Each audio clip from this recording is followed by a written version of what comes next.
All right, my friends, welcome back to another episode of I Can't Get That Out of My Head Now. No, that's not really a thing with me. I don't do that. Not by a long shot. I'd like to think that I could actually produce material that would shock and alarm you to the point that you would remember it. It would stick in your head. I don't do that, though. You know who does? That I really like a lot is Mr. Ballin. If you've never heard of him, if you haven't watched him or listened to him, you really should. He's on YouTube. And he has a podcast that you can find pretty much anywhere. But he tells stories of the strange, dark, and mysterious, and he's just fantastic, a great storyteller. And he's quite successful at it. I kind of envy him for that. But no, you probably will be able to get some of this stuff out of your head, but I would like to be able to make you think to some degree. You know, when I was a teenager, I got kicked out of somewhere. I actually have been kicked out of a number of places, but I was kicked out of some place, and it was because I was told that I was putting thoughts into people's heads. Well, is that necessarily a bad thing? I guess maybe it was for them, I don't know. But I'd like to think I could make people think, so I considered it a compliment. But alas, I was sent away. Not just kicked out, I was sent away. All right, so I hope I can make you think today.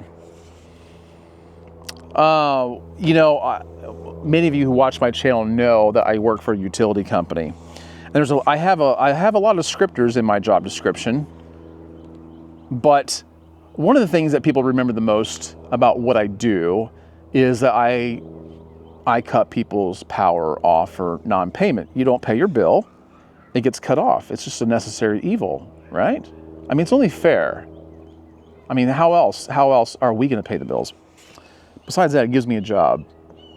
And we hear all sorts of things. We see all sorts of things. And people have very sharp emotional reactions. Not all the time. Some people are really cool. But others have very sharp emotional reactions. It's crazy how people act and lash out. But it made me think of something I read yesterday in a book. And I'm not quoting this verbatim, but it said something to the effect that researchers have found out that, you know, although emotions rise and fall, they ebb and flow, that if you delay your emotional reaction for 90 seconds, chances are it will go away. Like whatever you're feeling, that sharp reaction that you want to have, to express, it will go away within 90 seconds if you delay it. Now, we've all heard that we should count to 10, right? And maybe that would help you not to be so angry. But that has never worked for me, and it probably hasn't worked for you. It's not long enough. So try giving it 90 seconds and see what happens. I just read that yesterday. I have not been put into a position yet where I've actually timed myself, so I don't even know if it works. You let me know. If you've had a chance to try it out, leave a comment down below. All right. So here's what I really want to talk about today. Is there are people out there who really want to find out just how stupid you are. I'm not assuming that you are stupid, but they want to find out if you are and just how stupid you might be. Because they want to take advantage of you. You know what I'm talking about. You get the emails, you get the text, you get all the spam, you probably get phone calls, and a lot of people are duped. And it doesn't necessarily mean they're stupid, but they just want to find out if you have your wits about you just enough so they can get something out of you. And you need to be on your toes. We can't be reminded of that enough. Hopefully, it's not the people closest to you that you care about that are testing you, because that happens too. And that really should be addressed on a different video. But I've got 3 stories to share with you that serve as just excellent illustrations for this. And I hope you get a kick out of them, because they are quite entertaining, to say the least. Okay, the first one here. I gotta put my reading glasses on. I'm no spring chicken. All right, so the first one. In August 2012, a well-dressed 58-year-old man walked into the Wadlow Roseneck Funeral Home in Lincoln, Nebraska, and introduced himself as Terry Kurtzall. Terry Kurtzall's funeral director. If you live in Lincoln, Nebraska, and you know about this place or you know about this incident, let me know down below. He explained to staffer Linda Hubsch that he was there on the behalf of the family of a deceased 34-year-old woman who wanted him to retrieve 2 diamond engagement rings. Suspicious, Hubsch told Kurtzals he'd have to wait until the owner of Wadlow's arrived. Kurtzals quickly grew impatient and demanded she hand over the rings. He wouldn't stop badgering me, Hubsch said.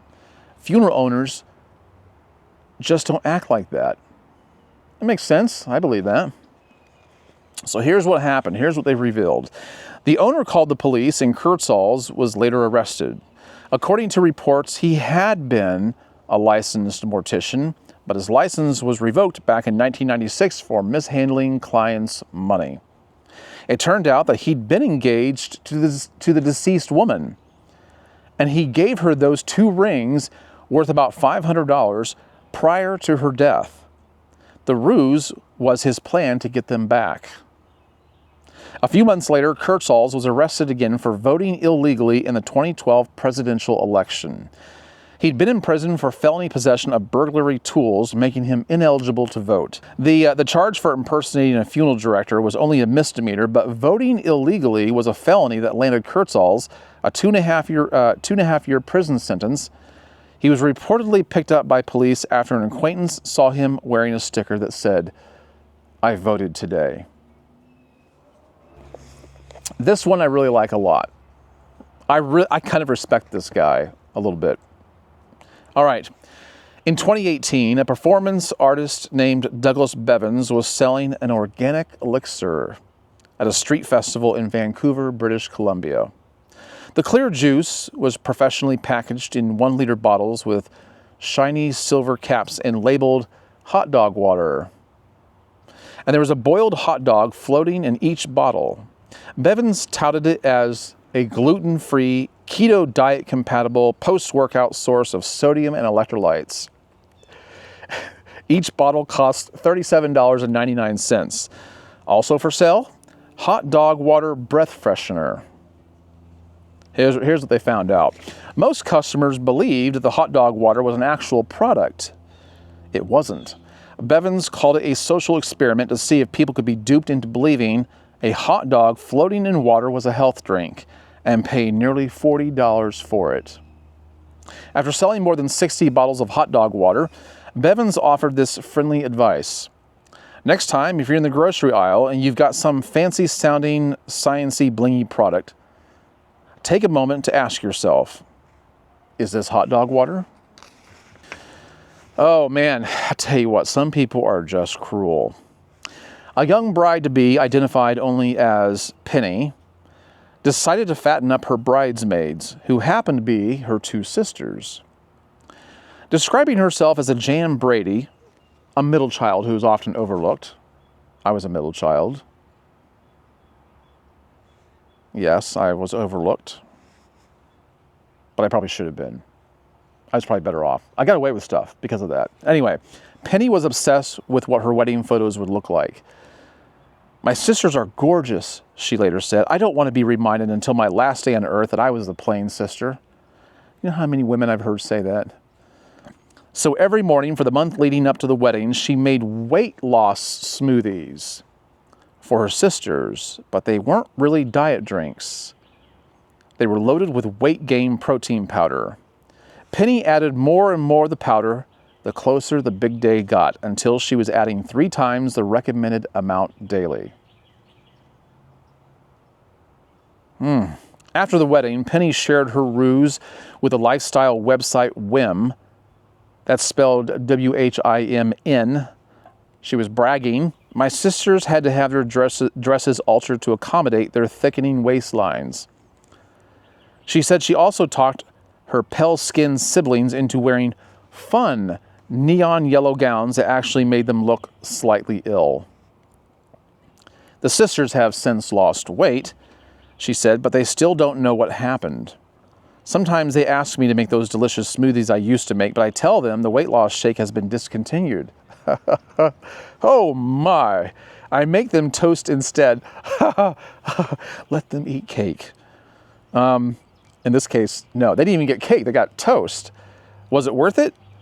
I sometimes feel a twinge of guilt that I'm standing there glowing and gorgeous in my bridal gown, and my sisters are looking washed out and chubby. But mostly I feel happy. I'll tell you what. Here's one thing I've learned. Women can be far more cruel than men. Far more cruel than men. They are playing the social game like we could never even think of. Well, we wouldn't even care about this stuff. The lengths, the extremes they're willing to go to is just unfathomable sometimes. So, yeah, all right. All right, guys, I hope that has, hope that's made you think. Be cautious, be on your toes. Leave a comment down below. Like this video also, that helps. If you want to know what I have on my beard today, I actually applied Husky Beard and Grooming's Black Suede Beard Cream. It smells really, really good. It's the only thing I put in it. I didn't feel like putting oil in it, so I just put beard cream in. It's sufficient, it works, it's nice, it smells great, lasts a long time. I highly recommend it. I have a link for you down below with a code that will save you, I believe, 10 or 15%. You should try them out. All right, guys, thanks for watching. I'll catch you on the next one. In the meantime, be wise.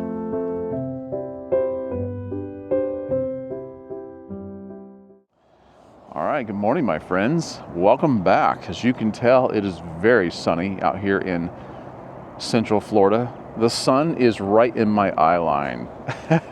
So, if it looks like I'm squinting, that's the reason why. The ideal circumstances for recording a video is when the sun's more or less above you, but I take what I can get. I try to strike while the iron's hot, because I never know when I can get the opportunity to do what I need to do. And that's kind of what I want to talk to you about today. Are you doing what you think you need to do, what you want to do? Are you searching for meaning? Are you able to find it? Do you know what it would look like if it crossed your path? We all want some significance to the everyday actions that we take. We'd like to think that when we get to the end of our life, it counted for something and it made a difference in someone else's life, perhaps a great number of people's lives. And that's why we daydream about the person that we would be if we were as completely fulfilled as we would like to be. But we run into a few snags with that. One is we may not know exactly what that is we want to do. We haven't pinned it down. Another reason might be we might feel unqualified to carry out the actions that are called upon us if we should move in that direction. And the risk that you run with that is you might suffer from the imposter syndrome, where you actually do begin to take action and you think to yourself, I don't really think that I should be the one talking about this or doing this or presenting this in whatever fashion that we do. And it's very, very tricky. And if you're not careful, that will mess with your head. You may feel like you don't have the financial resources or the education to do what you want to do. There are all sorts of problems. I mean, time might be an issue. If you want to write a book, if you want to pursue a second career, turn a hobby into a career, whatever it is, we all want meaning. And meaning really can be found much more simply than what we might expect. And I don't want to dive into that so much, but what I want to focus on here is perhaps there is something you would love to aspire to. And I know I've talked about this a number of times. And I don't want it to sound like, I don't want to sound like a broken record. I don't think I do, because I try to come at it from different angles. I don't think you can really talk about this stuff too much. Everything worth talking about is worth revisiting. And I think that if you hear what I've got to say today, I think it'll help a lot. That's why I would appreciate it if you would leave a comment down below after you get through listening to this video all the way through and give me your thoughts. Tell me if this has helped shed some light on something maybe I haven't thought of. Okay, here's a little story I want to share with you. Listen very carefully, because this may be the very thing that you needed to hear today. Okay? All right. In the early 1950s, an American minister named Norman Vincent Peale was writing a self-help book. He'd been reading it to his wife, Ruth, every night, but he wasn't happy with how it was coming out. She said she liked it. He thought she was just being nice. At one point, Norman became so discouraged that he threw the book away and forbade Ruth from taking it out of the trash. Ruth complied with his demand in that she didn't remove the manuscript from the trash. Instead, she took the entire trash can to her husband's publisher. He removed the manuscript and read it, and liked it as much as she did. The book went on to sell 5 million copies. Perhaps you've heard of it. It's called The Power of Positive Thinking. I think there are some very ironic things about this story. Number one, this part's not so ironic, but I'm sure you've heard of Norman Vincent Peale. You may have never read anything of his. I certainly haven't, but I know who he is quite well because my parents read his books, and I've heard him talked about quite often. Even on Instagram and YouTube, people are still talking about his content, his books, his philosophy. And it's really hard to escape the shadow of the man, at least, even if you've never picked up a book of his. You may not even know what he looks like.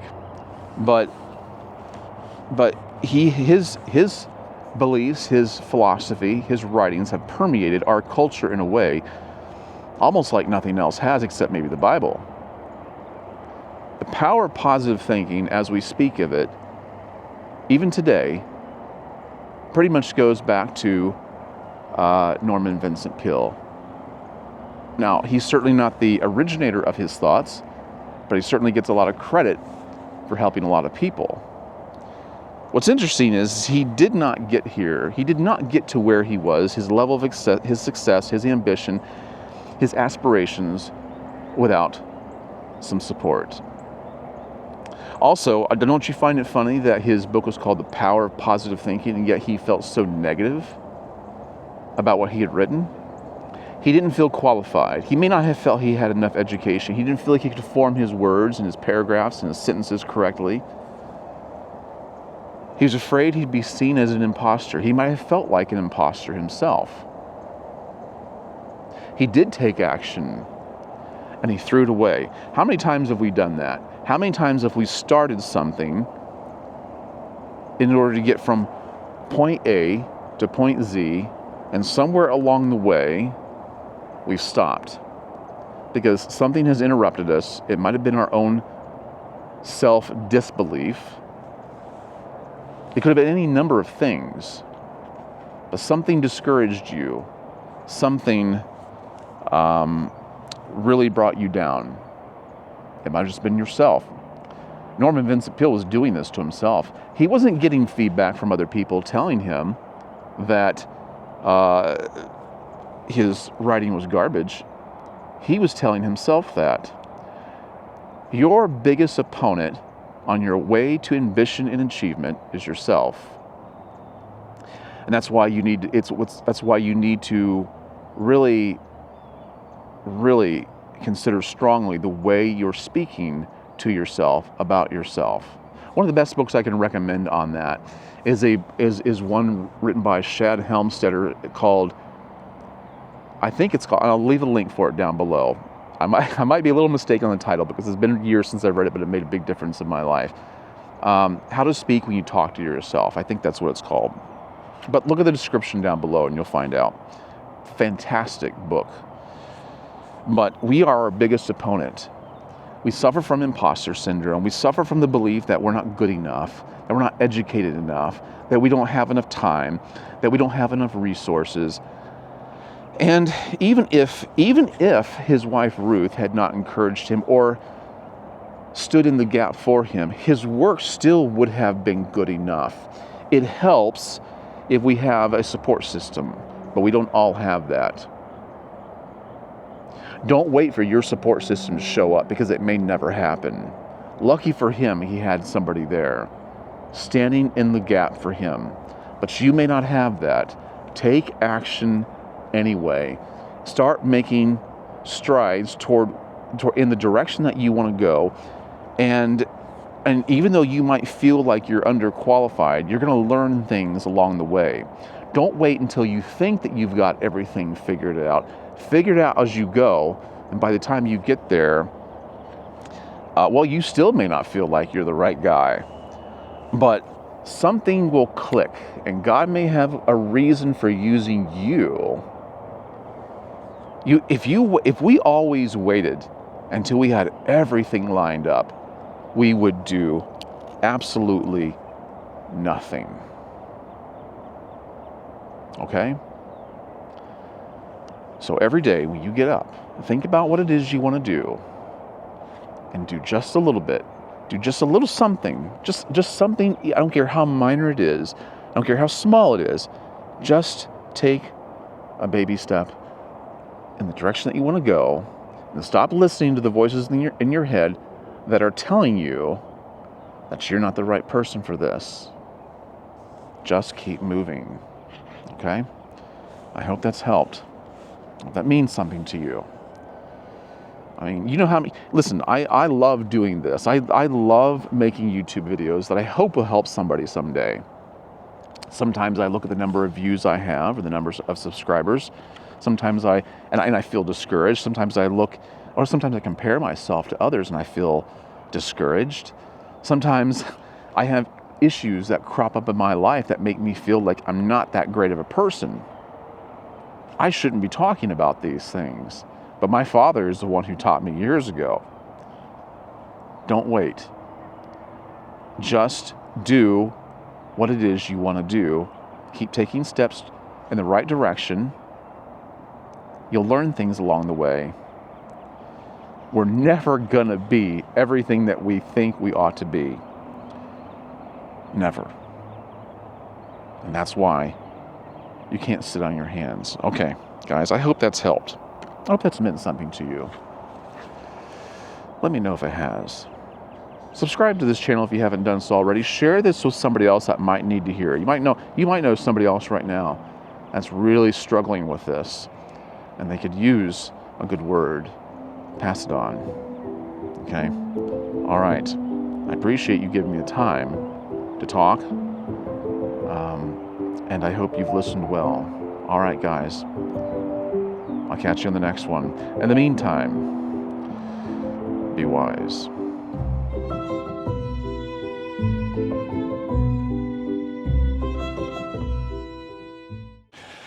All right, my friends, today I want to talk about Benjamin Franklin. What an extraordinary man he was. When I say his name, you see his face in your mind's eye, don't you? And you think about things like his key and his kite experiment, the fact that he was a printer, a signer of the Declaration of Independence, an ambassador, a diplomat. He considered himself somewhat of a musical scientist. He wore many hats. He did many things. In fact, when he was very young, he was an expert swimmer, a lifeguard in a sense, and he gave private swimming lessons in a time when most people didn't even know how to swim. He was a doer.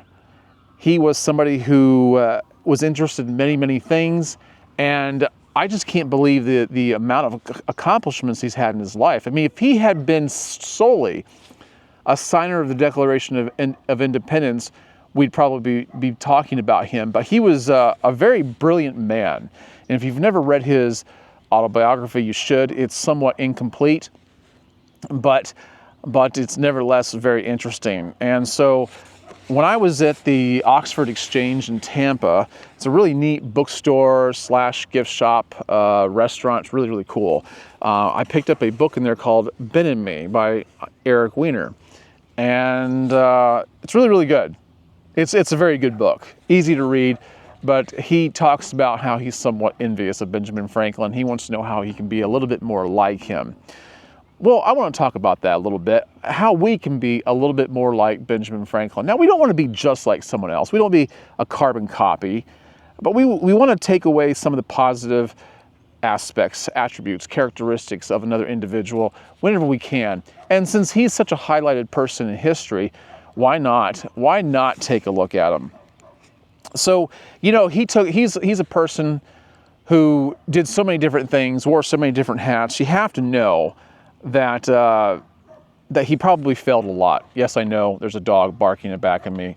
This location was kind of a last second decision, so hopefully it won't be too disturbing. But we're probably going to have to listen to him. But obviously he would have had to have failed a lot, because when you do that many different things, you can't have done all of them long enough to be expert level. But he seemed to be quite proficient.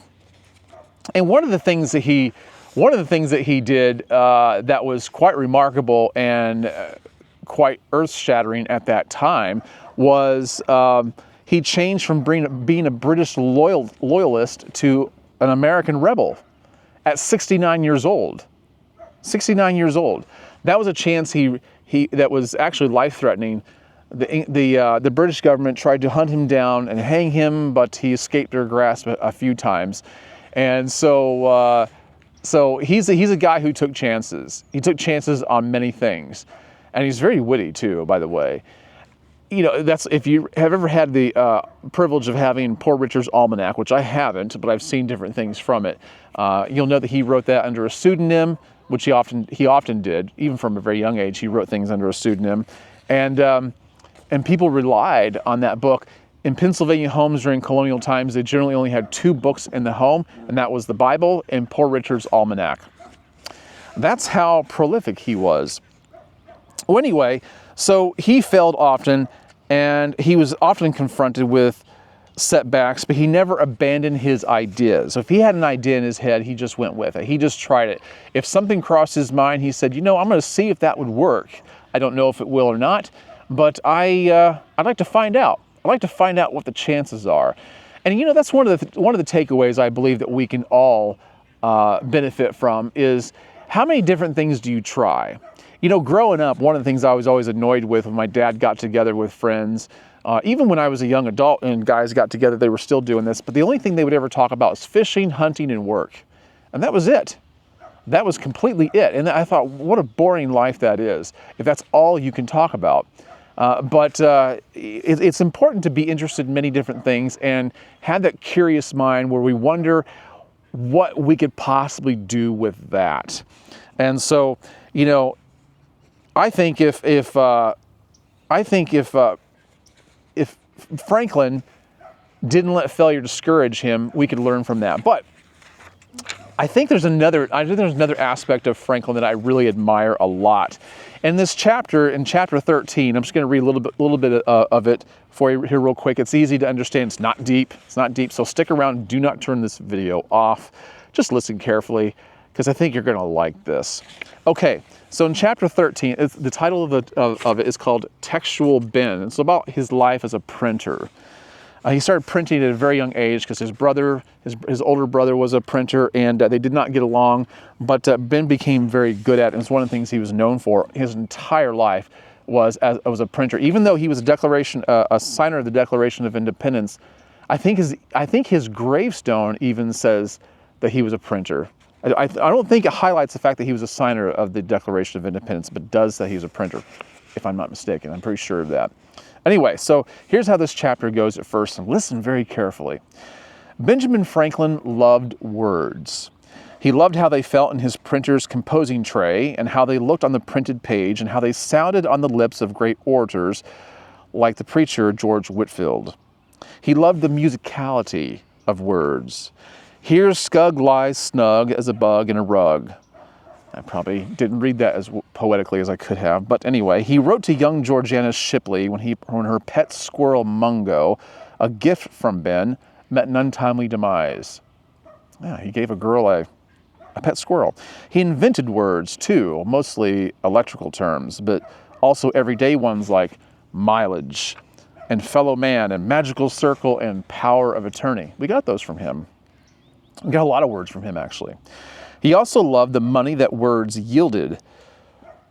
Franklin, unlike most wealthy people of his time, owed his small fortune not to gold or tobacco or land speculation, but to words. Let me tell you something, that right there is a risky venture in a time when agriculture was just what you did. That's how you sustained yourself. He relied on words. A brilliant man. From a young age, Ben wore the printer title proudly and continued to do so even once he had become internationally renowned, occasionally signing documents simply B. Franklin, printer.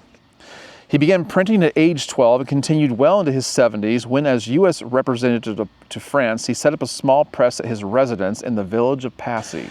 There he printed everything from quirky bagatelles to the first U.S. passports to a copy of the peace treaty he helped negotiate with Britain.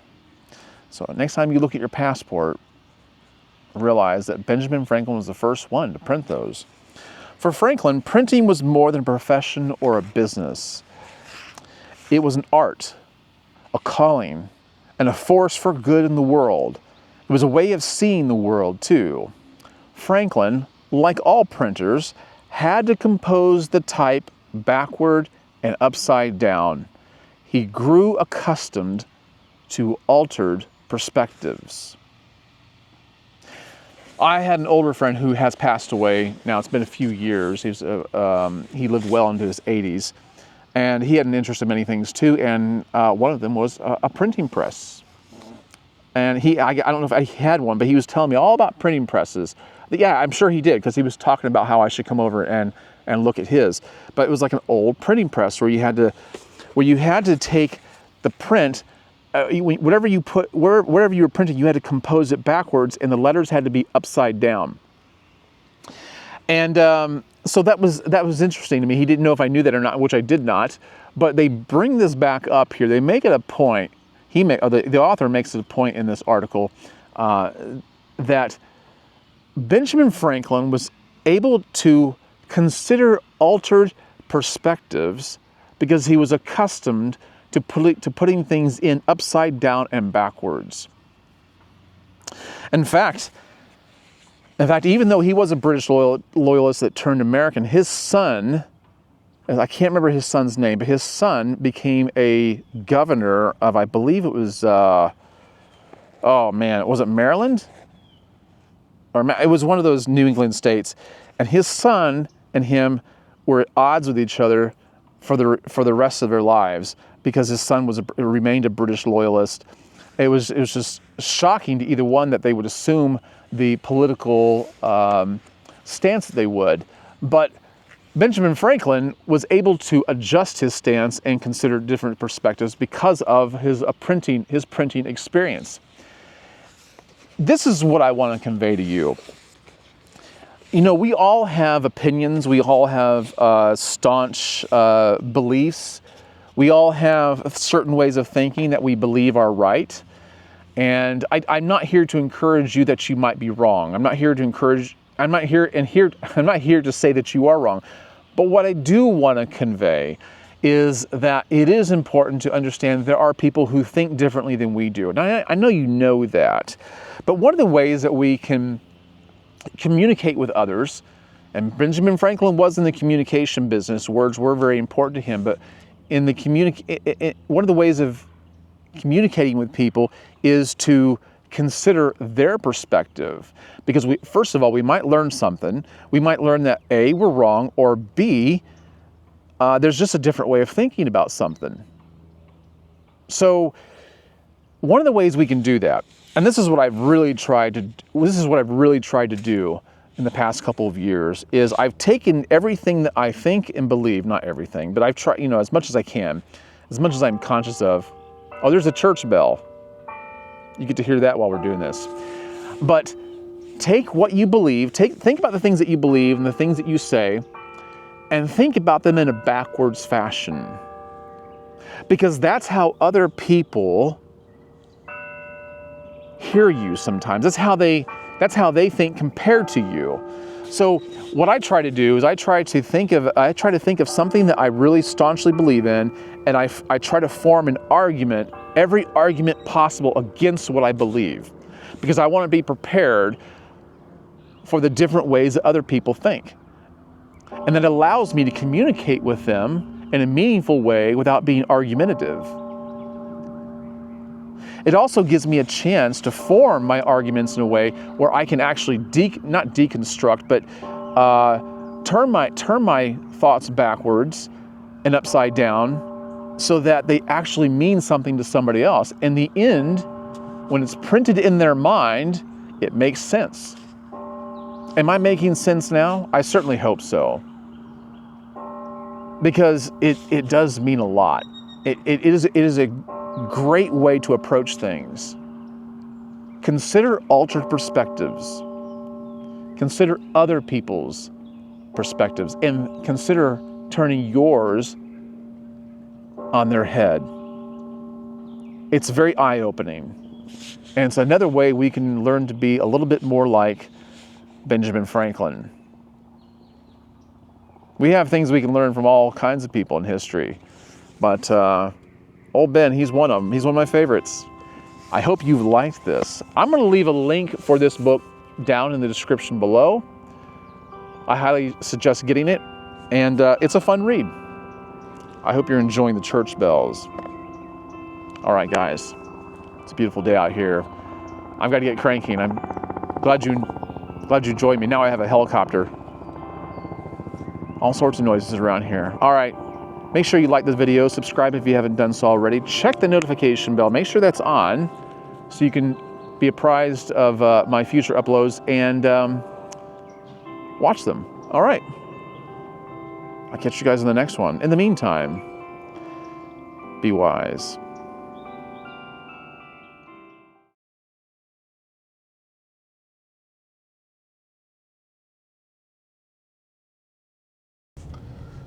All right, guys, I want to talk to you about something today that hopefully will strike home with some of you. It depends on your station in life, where you find yourself at.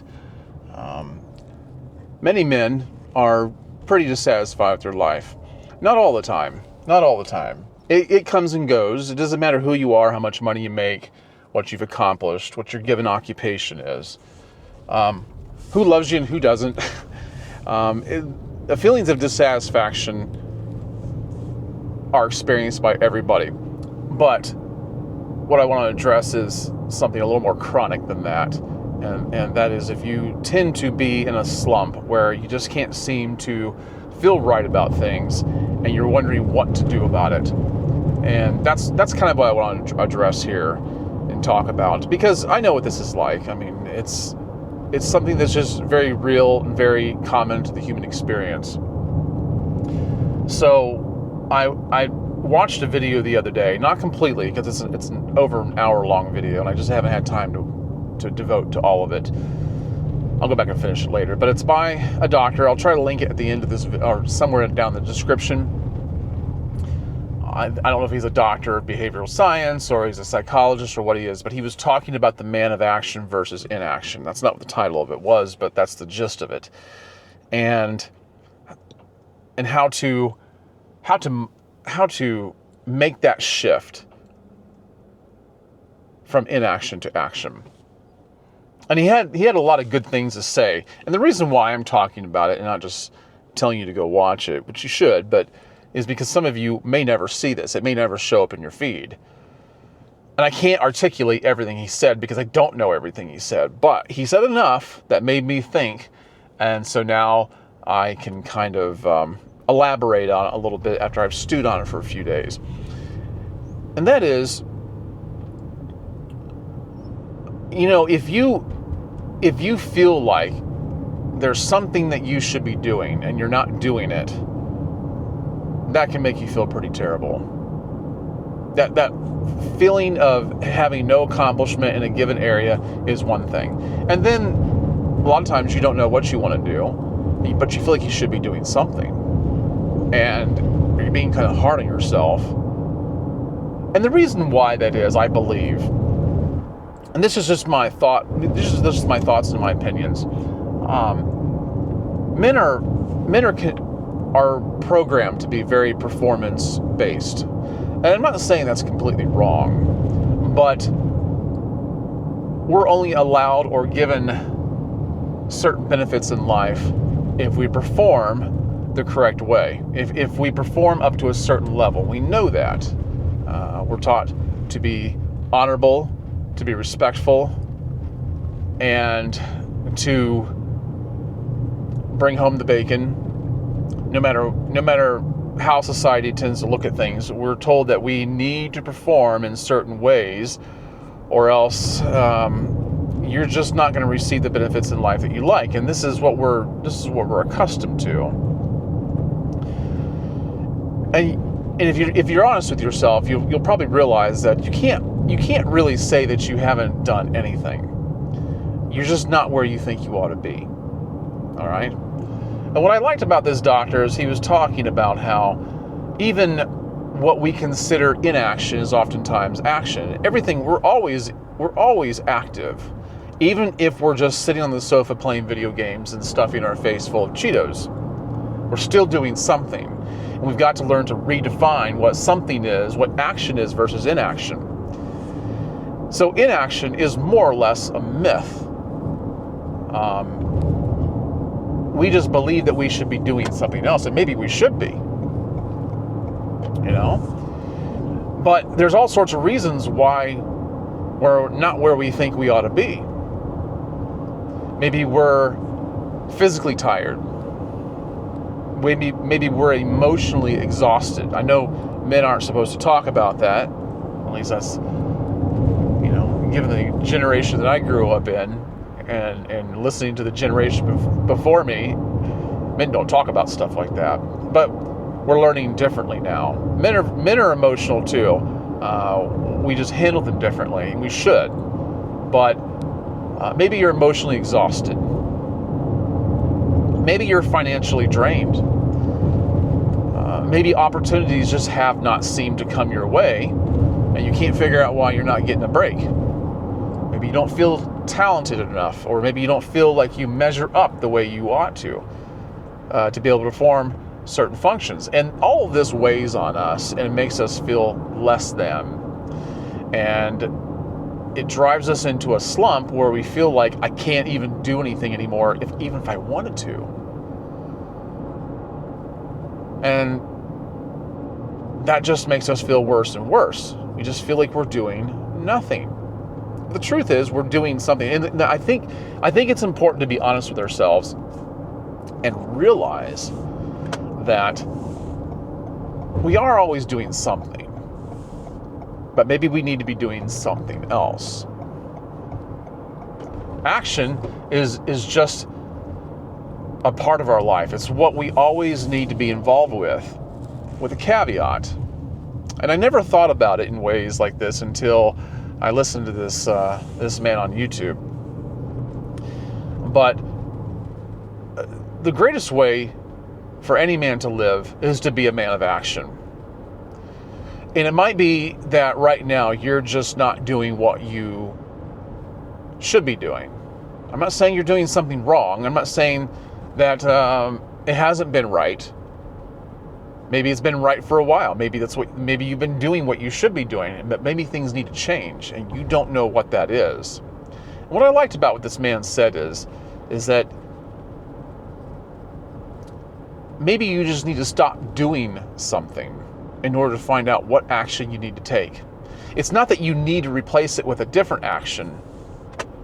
You just need to stop doing this other thing in order to find out what it is you need to be moving on with. Now, that's a lot to wrap your mind around, but it's something you really need to give some thought to. Because we always feel like if we pull back, if we delete, if we extract something from our life, we need to replace it with something else. Like people who drink or people who smoke, if they want to give that up, they want to give up a bad habit and they want to improve their life, they need to replace that with something, not just get rid of it. But that's not what this man was saying. And what's very reassuring, because we're so performance based, we feel bad if we don't have something else we can do. What he was saying was, stop doing some of the things that you're doing. Just stop and rest. Just rest. The way he worded it, and I'm not sure I'm getting this completely right, but I'm going to give you the basic, the gist of it. He said, you have to give the universe a chance to unfold to you what you need to be doing. The way I would word that is, give God a chance to reveal to you what your next move is. Now, however you choose to think of it, don't forget the main point here. Sometimes it just requires us to stop.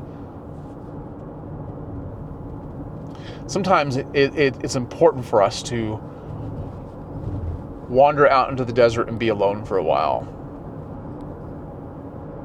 Some of you might have a boat and you go out into the water for a while. But I'm talking about someplace mentally. It could be physical. It could be you need to get away from others in your life who you feel like are dragging you down. They don't appreciate your contributions. They don't appreciate what you're doing for them, the hard work you put in, and now you're questioning everything you've ever done, and you feel like you need to do something else, but you don't know what it is, and now you feel like a man of inaction. I'm telling you is, you are not a man of inaction. You just need to change what you're doing, but you might need to rest first and allow different ideas and different things to come into your life. It doesn't mean that you just sit back and just wait for everything to fall in your lap. To some degree, I do believe that happens. And it could happen that way. But I think a rested mind is going to be open and more prone to receiving positive input. And when that happens, you'll know how to move forward. And it doesn't mean that you have to be working on a life project. It doesn't mean you have to change your occupation. It doesn't mean that that you have to have everything in line to start. You know, a lot of us might feel like, well, I have ideas, but I don't feel financially ready for it. I don't feel like I'm, mentally in that place where I need to be to start. I don't have the time. I don't have the support that I need from others.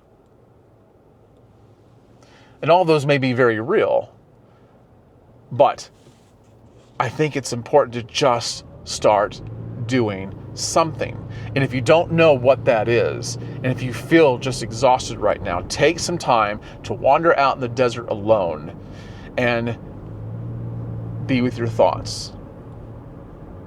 Allow yourself to not know what to do. Allow yourself to be tired. Allow yourself to just do nothing, which is a form of action, by the way. But it might be the action you need to take right now. And when you do that, you don't have to be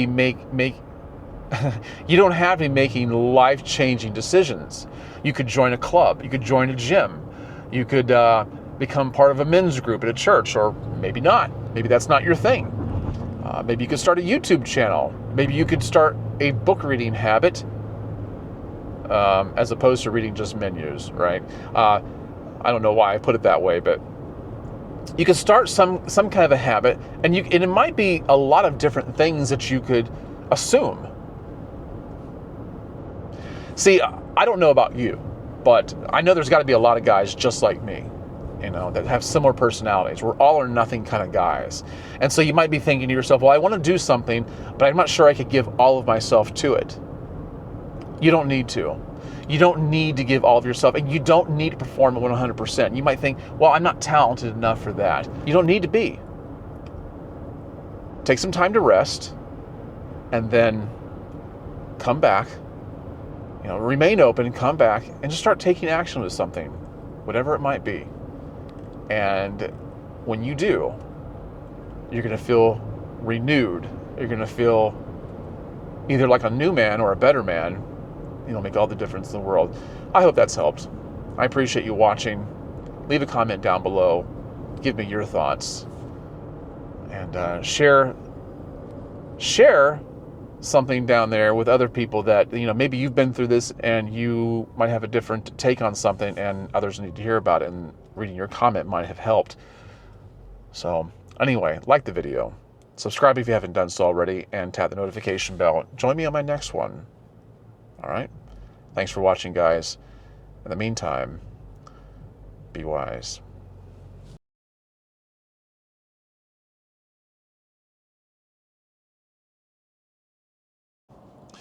I think it's pretty simple to understand that most of us have a drive for fulfillment, right? We seek purpose in our life, something that gives us meaning. And we want to believe that when we come to the end of our life, whenever that might be, that we're going to feel gratified, satisfied with how things turned out. But truth be known, we want that now. We want that now. But the problem is there are so many changes that take place between the cradle and the grave that it's hard to determine where we are on the map. Every time we stick a pin in it, it seems to move. And then it's just a big, colorful cluster. As we stand back and we look at it and go, where am I? I don't know. It seems like I'm all over the place. I've talked about finding purpose in your life quite a bit on this channel. It's something that means a lot to me, probably as it does to you. And I've said a lot of times that if someone were to ask me, how do I find my purpose? My answer to that would be, after all my years of experience, and I'm not saying that my opinion couldn't change, but after all my years of experience, I would say your purpose is whatever you're doing right now. It's up to you to give what you're doing, where you're at, meaning and fulfillment. You can do it. The problem is when we think it's somewhere else or in something else or in doing something else, we become confused, irritated, and disgusted with how we feel about how things are going in life. I don't think it's about finding your purpose. I think it's about finding a purpose. There's a lot of talk, a lot of chatter, a lot of videos are made about how you can find your purpose. But the problem that I hear with so many of those is that it's so self-driven.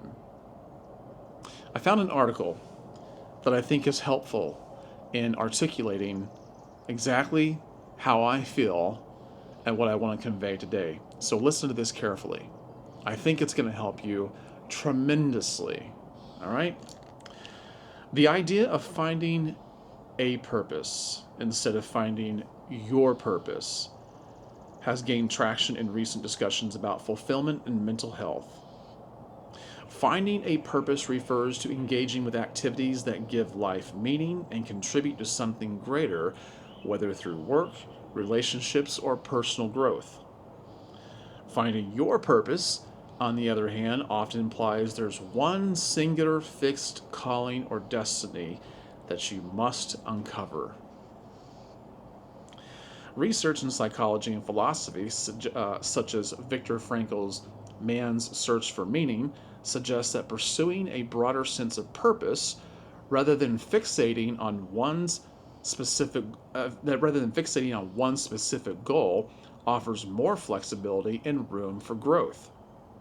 Frankl argues that meaning in life comes from embracing experiences and how we respond to them, rather than searching for a preordained purpose.